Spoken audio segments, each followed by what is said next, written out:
दोस्तों, हमारी दुनिया में आज कुछ ही क्षेत्र ऐसे हैं जो इस धरती की शुद्ध वायु में बहुत बड़ा योगदान कर रहे हों। और अगर बात करें ऑक्सीजन के सबसे बड़े उत्पादक की, तो अमेज़न के जंगलों का नाम उसी सूची में सबसे शीर्ष पर आएगा। और ऐसा इसलिए क्योंकि अमेज़न न सिर्फ दुनिया के सबसे बड़े रेन फॉरेस्ट में शुमार है, बल्कि इसलिए भी क्योंकि वहां पर मौजूद पेड़ और पौधे ऑक्सीजन की ज्यादा से ज्यादा मात्रा वातावरण में रिलीज करते हैं, जिसके कारण ये वायुमंडल के लिए और अधिक फायदेमंद हो जाता है।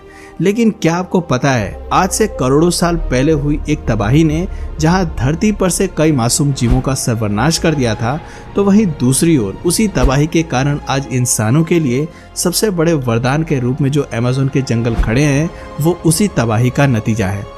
यूं तो अपने 450 करोड़ साल के जीवन में धरती ने 5 बड़े बड़े मास एक्सटिंक्शन देखे हैं, जिनमें से सबसे पहला था ऑर्डोविशियन मास एक्सटिंक्शन, जो आज से तकरीबन 440 मिलियन साल पहले घटा था। उसके बाद आज से 374 मिलियन साल पहले हुआ डेवोनियन मास एक्सटिंक्शन। उसी के 124 मिलियन साल बाद घटा धरती का तीसरा और अब तक के इतिहास का सबसे विध्वंसक पर्मियन मास एक्सटिंक्शन। और चौथे नंबर पर उससे 50 मिलियन साल बाद हुआ ट्रियासिक मास एक्सटिंक्शन। लेकिन हम लोग आज जिस मास एक्सटिंक्शन की बात करने वाले हैं, वो वैश्विक इतिहास का सबसे प्रसिद्ध और जाना माना मास एक्सटिंक्शन है। और धरती का वही 5वां मास एक्सटिंक्शन था क्रिटेशियस मास एक्सटिंक्शन। जी हाँ, बिल्कुल सही अनुमान लगाया आपने। ये एक उल्कापिंड द्वारा धरती पर घटित वही जनसंहार था जिसने डायनासोर्स की पूरी आबादी को महज कुछ ही दिनों में मौत के घाट उतार दिया था। लेकिन इसका असर सिर्फ चलने फिरने वाले जीवित प्राणियों पर ही नहीं देखा गया था, बल्कि वनस्पति जीवन पर भी इसका एक बहुत ही गहरा प्रभाव पड़ा, जो तत्कालीन स्थिति के हिसाब से तो बड़ा ही विध्वंसक था, पर कहीं ना कहीं उसी वनस्पति जीवन को हुए नुकसान के कारण आज हम इंसान कुछ बेहतर सांस ले पा रहे हैं। बात है आज से 67 मिलियन साल पहले की। ये वो समय है जब अभी तक किसी भी तरह का कोई उल्कापिंड धरती से नहीं टकराया था और डायनासोर अभी भी धरती पर संपूर्ण स्वतंत्रता से राज कर रहे थे। इस दौर में उन इलाकों पर जहां आज के समय में अमेज़न के जंगल मौजूद हैं, वहां पर कॉनिफर्स जैसे पेड़ों की प्रजातियां उगा करती थी। जिन लोगों को नहीं पता कि कॉनिफर्स असल में होते क्या हैं, उनके लिए बता दें कि ये पेड़ और पौधे की एक ऐसी प्रजाति है जो आमतौर पर लंबाई में तो बहुत ऊंचे होते हैं, पर उनका घनत्व बड़े ही न्यूनतम स्तर पर रहता है। उदाहरण के लिए cedars, cypress, firs, junipers, kauris, larches, pines, redwood, spruces और यूविस जैसे सभी पेड़ कॉनिफर्स की जीनस का या तो हिस्सा होते हैं या तो इन पेड़ों के जीनस कॉनिफर्स से बड़ा मेल खाते थे। अगर और ज्यादा गहराई में जाएं तो ये कॉनिफर्स जिम्नोस्पर्म्स की कैटेगरी में आते हैं। अब पुराने दौर में क्या था कि उस समय के अमेज़न वाली जगह में पेड़ों के पत्तों द्वारा इतने घनत्व उत्पन्न नहीं किया जाता था जिससे सूर्य का प्रकाश सीधा जमीन की स्तर पर आए, और उनसे इन जिम्नोस्पर्म्स को बढ़ने के लिए और फेवरेबल एनवायरनमेंट मिल गया। स्पेशियस एनवायरनमेंट जिम्नोस्पर्म्स की ग्रोथ के लिए सबसे महत्वपूर्ण होता है, जिसके कारण वो हमेशा घनत्व वाले पौधे यानी कि एंजियोस्पर्म्स को डोमिनेट करके रखते थे। ऊपर से डायनासोर्स की उपस्थिति में अगर कभी ऐसा मौका आया भी कि एंजियोस्पर्म्स को डोमिनेट करने का मौका उन्हें मिला हो, तो उन विशालकाय जीवों की उपस्थिति में ऐसा कभी संभव हो ही नहीं पाया, क्योंकि कारण साफ था। जब भी घनत्व वाले पेड़ पौधे ज्यादा बढ़ने लगते थे, तो अपनी भारी डाइट के कारण शाकाहारी डायनासोर्स उन घनत्व वाले पेड़ पौधों को ही खाने लगते थे, जिनसे उन्हें ना तो बढ़ने के लिए जरूरी वक्त मिलता और ना ही वातावरण।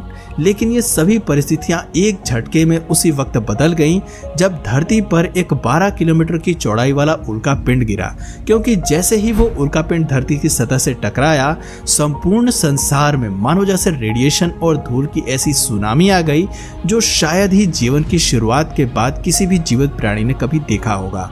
इसके अलावा पूरी दुनिया भर में शॉक वेव की वजह से ऐसी सुनामियों ने दस्तक दी जिसको किसी भी दौर में इंसानों ने नहीं देखा होगा।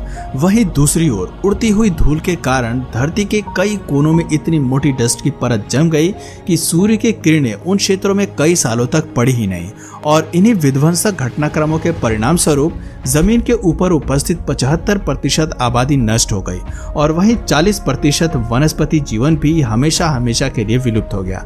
लेकिन कई हजारों साल बाद जब ये स्थितियां वापस से सामान्य होने लगी तो इस धरती ने कई रोमांचक बदलावों को अपने सामने देखना शुरू किया।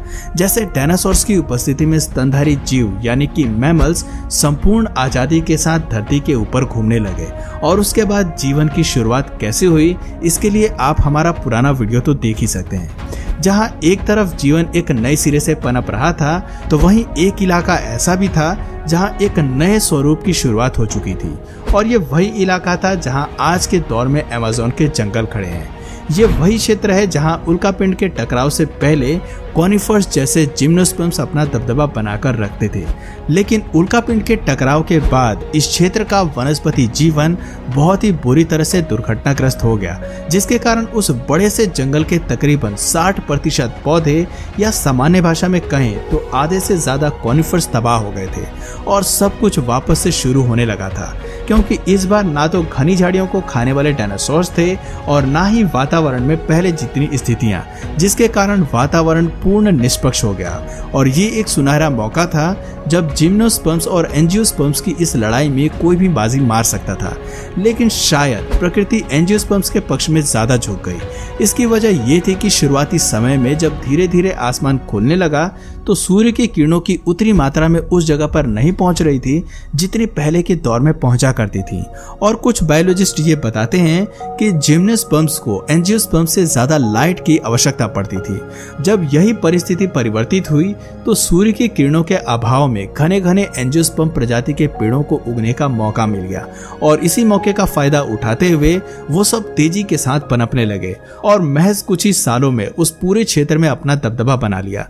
जब स्थितियां वापस से कुछ साल बाद सामान्य हुई और पर्यावरण ठीक पहले की तरफ बन गया, तब भी जिम्नोस्पर्म्स अब अपनी पुरानी वाली डोमिनेशंस को नहीं रिटेन कर पाए और इसकी मुख्यतः दो वजहें थी। पहली तो ये थी कि एंजियोस्पर्म्स जिम्नोस्पर्म्स के मुकाबले ज्यादा जगह घेरते हैं, जिसके कारण अच्छी खासी मात्रा में अपनी जगह बनाने के बाद जिम्नोस्पर्म्स के पनपने के लिए जंगलों के बीच पर्याप्त खाली क्षेत्र बचा नहीं था, जिससे कि वो पहले की तरह अपना साम्राज्य कायम नहीं कर पाए।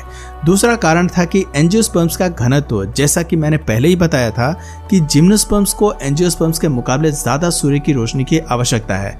पर जब जंगलों के बीच यही घनत्व बढ़ता गया तो जमीनी इलाकों पर उतनी सूर्य की रोशनी नहीं पहुंच पाई जितनी कि जिम्नोस्पर्म्स को उगने के लिए चाहिए होती है, जो कि एक महत्वपूर्ण कारण था कि क्यों वहां की परिस्थितियां वापस से आज से करोड़ों साल पहले की तरह नहीं हो पाई। ऊपर से कई सालों तक डायनासोर्स जैसा कोई लंबा और ज्यादा खाने वाला जीव भी धरती पर प्रकट नहीं हुए, जिसके कारण एंजियोस्पर्म्स के वर्चस्व को ठेस पहुंचाने वाला कोई भी जीव धरती पर कई सालों तक उपस्थित नहीं हो पाया। और इन एंजियोस्पर्म्स का राज तब तक इतना बढ़ गया कि आज भी वह विश्व के सबसे बड़े रेन फॉरेस्ट के रूप में विराजमान है।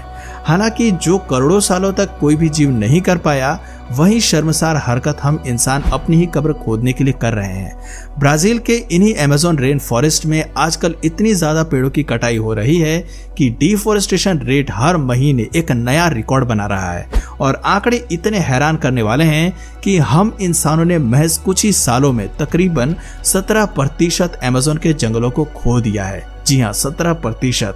अगर ये भयावह आंकड़ा ऐसे ही बढ़ता रहा तो यकीन मानिए कि हमारे पास सांस लेने के लिए कोई हवा नहीं बचेगी, क्योंकि दुनिया भर की ऑक्सीजन का ऑलमोस्ट 30% सप्लाई सिर्फ अमेज़न रेन फॉरेस्ट ही फुलफिल करता है। लेकिन जरा सोचिए कि अगर यही 30% ऑक्सीजन का हिस्सा हमेशा हमेशा के लिए कहीं चला जाए तो इंसान सांस लेने के लिए कहाँ जाएंगे, क्योंकि कार्बन एमिशन रेट तो हर साल बढ़ता ही जा रहा है, इसमें कोई शक नहीं। इसलिए अगर हम लोग कार्बन के बढ़ते हुए स्तर को नहीं रोक सकते तो हमें ऑक्सीजन को इतना बढ़ा देना चाहिए कि हमें कभी भी इस जीवनदायिनी गैस के लिए चिंतित नहीं होना पड़े। इसलिए दोस्तों, आप सभी से अनुरोध है कि ज्यादा से ज्यादा पेड़ लगाएं और पर्यावरण को बचाने के लिए अपना अपना योगदान दें। दोस्तों, इन रेन फॉरेस्ट को बचाने के लिए सरकार को क्या कदम उठाने चाहिए कमेंट करके जरूर बताइए। और अगर इस वीडियो से आपको कुछ नया जानने या सीखने को मिला या फिर इंटरेस्टिंग लगा तो प्लीज इस वीडियो को एक लाइक करके अपने फ्रेंड्स और फैमिली में से जरूर शेयर करें। और यदि आप इस चैनल पर नए हैं तो प्लीज इस चैनल को सब्सक्राइब करके बेल नोटिफिकेशन आइकन को ऑन कर लीजिए ताकि हमारे आने वाले वीडियोस आप मिस ना करें। मिलते हैं फिर किसी वीडियो में नए टॉपिक के साथ, तब तक के लिए नमस्कार।